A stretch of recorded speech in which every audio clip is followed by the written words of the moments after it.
I'm being joined now by the former Finance Minister, Mr. Chidambaram. Mr. Chidambaram, we had a press conference earlier today, basically saying that tearing apart the many parts of this budget. Now, we all remember that famous dream budget, which at that time you had presented, that was called that. Do you think that it would be right to call this also a dream budget, putting aside your political hat at this moment?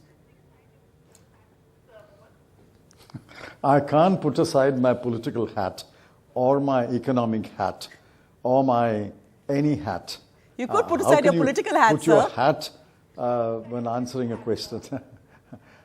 Now, this budget, I've criticized it, I've issued a statement. Now, your question is it a dream budget? Now, whether you want to call it a dream budget or not is your prerogative.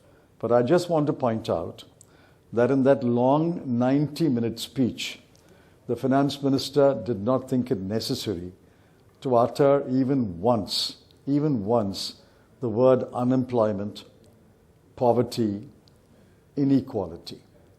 She uttered the word poor twice. Now, what is there in this budget for the poor? Tell me. Have indirect taxes been cut? Has GST been cut? Has the prices of petrol, diesel, fertilizer, cement, which poor middle class use, has it been cut? What is there for the poor? And remember, the Azim Premji University's research shows that as many as 5.6 crore people have fallen below the poverty line in the last 3 years, mainly thanks to the pandemic. Right. Now, what have you done to lift them above the poverty line? Well, the economic survey had those figures according yesterday. to the Oxfam report. Yes. I beg pardon? No, I'm saying the economic survey had the figures yesterday which showed that they said that a record number of Indians had been lifted out of the poverty line. The chief economic advisor yesterday, Mr. Param Iyer, just outlining measures for the tribal, special tribal fund, measures which he said for women, self-help groups, which he said are all pro-poor. I heard that. Now, let me invite your attention and to Mr. Parameshwaran Iyer's attention to the record of this government. I'll give you two numbers, 2022-23 budget estimates and the revised estimates. For education, they allotted 1,04,278 crore, but they will spend only 99,881 crore. On health, they allotted 86,606 crore, and they will spend only 76,351 crore, a 10,000 crore less. Social welfare, they allotted 51,780 crore. They will spend only 46,502 crore. I can go down the list. There are 10, 12 items where they have not spent the money allocated at the beginning of the year.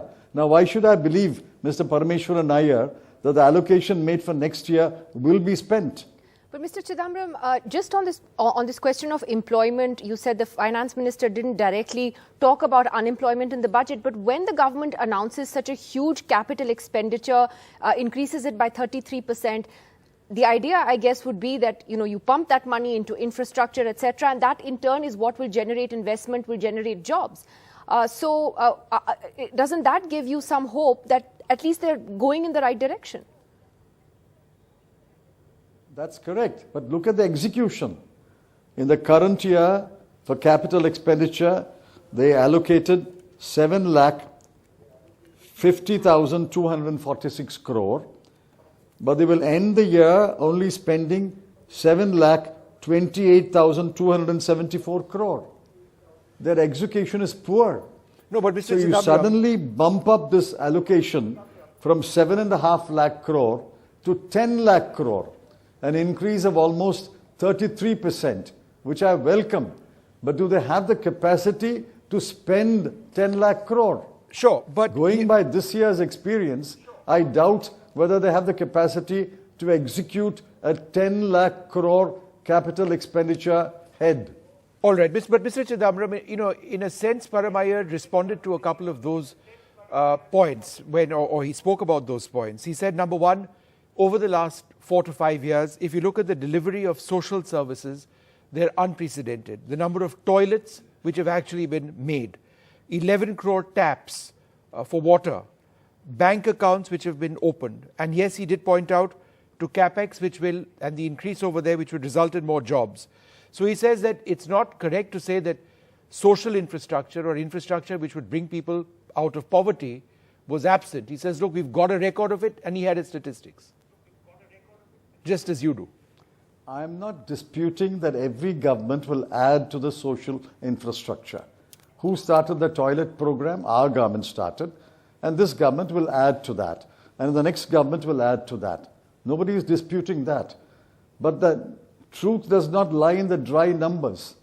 I took Montek Singh Ahluwalia to Tamil Nadu to show him on the ground what is the execution of the toilet program.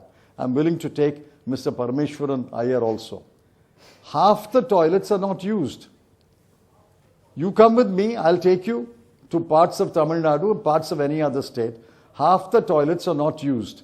They are used as storerooms. Why? One, there is no water. Number two, there is no connection to a drainage facility. And many of them have to build septic tanks, which they don't want to do. The septic tanks have to be cleared. Right. A toilet is fully functional only if it has water and the waste is connected to a drainage.